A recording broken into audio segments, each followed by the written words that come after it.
बहुत प्राचीन समय की बात है, लगभग 25 लाख वर्ष पहले, जब धरती पर अधर्म लगातार बढ़ते जा रहा था। धरती पर राक्षसों ने अपने कब्जा बनाए रखा था। राक्षसों का अत्याचार चरम सीमा पर था और कोई भी देवता राक्षसों से विजय प्राप्त नहीं कर पा रहा था।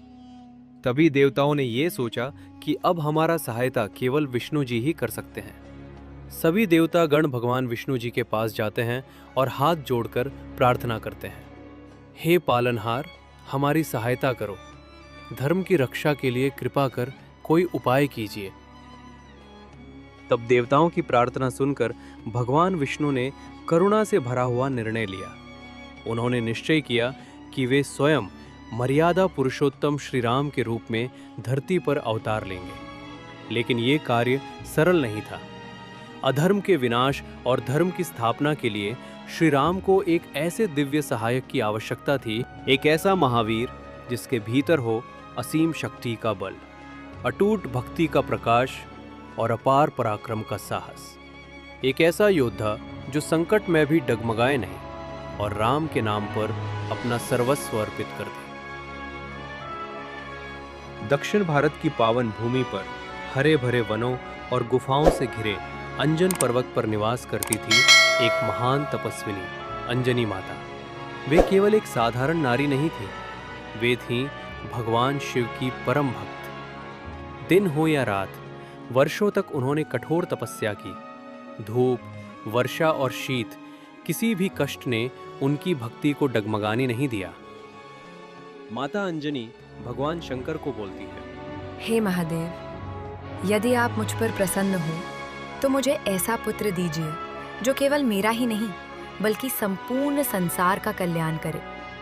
उनकी निस्वार्थ भक्ति और अटूट श्रद्धा से भगवान शिव प्रसन्न हुए। आकाश गूंज उठा, दिव्य प्रकाश फैल गया और महादेव ने वरदान दिया, हे अंजनी, तुम्हारी तपस्या व्यर्थ नहीं जाएगी।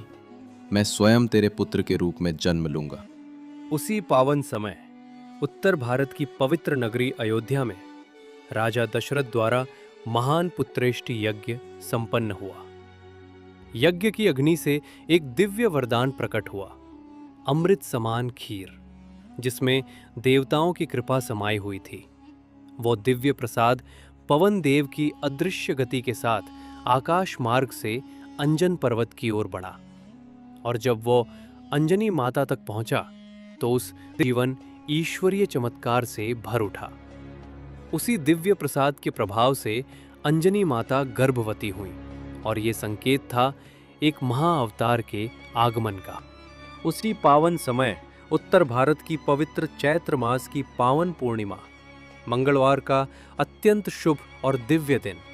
उस शुभ घड़ी अंजन पर्वत की पवित्र भूमि पर एक तेजस्वी और दिव्य बालक ने जन्म लिया, जिसके कोमल शरीर में भगवान शिव का अद्भुत तेज समाया था। पवन देव की अपार गति और शक्ति बह रही थी और हृदय में थी श्री राम के प्रति अटूट और निष्कलंक भक्ति। इसी कारण वो बालक कहलाया पवन पुत्र हनुमान। बचपन से ही अत्यंत चंचल, निडर और अपार शक्ति से युक्त थे। उनकी आंखों में मासूम जिज्ञासा थी और हृदय में असीम साहस।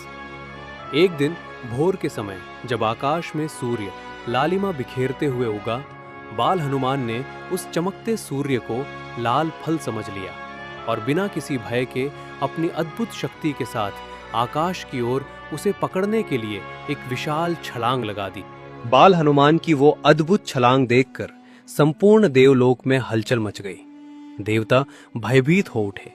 उन्हें लगा कि यदि ये बालक सूर्य तक पहुंच गया तो सृष्टि का संतुलन बिगड़ सकता है। इसी भय और विवशता में इंद्रदेव ने अपना दिव्य अस्त्र उठाया और आकाश से वज्र का प्रहार किया। वज्र लगते ही बाल हनुमान की गति थम गई। उनका कोमल शरीर आकाश में ही मूर्छित हो गया। उस क्षण संपूर्ण ब्रह्मांड एक अनहोनी की आशंका से सन्न रह गया। पवन देव क्रोधित हो उठे। उन्होंने वायु का संचार रोक दिया। सारा संसार संकट में पड़ गया। तब सभी देवताओं ने हनुमान जी को अनेक दिव्य वरदान दिए, अमरता, अपार बल, अद्भुत बुद्धि और किसी अस्त्र से न मरने का वरदान। ऋषियों ने उनकी शक्तियां कुछ समय के लिए भुला दी ताकि वे सही समय पर जागृत हो सके।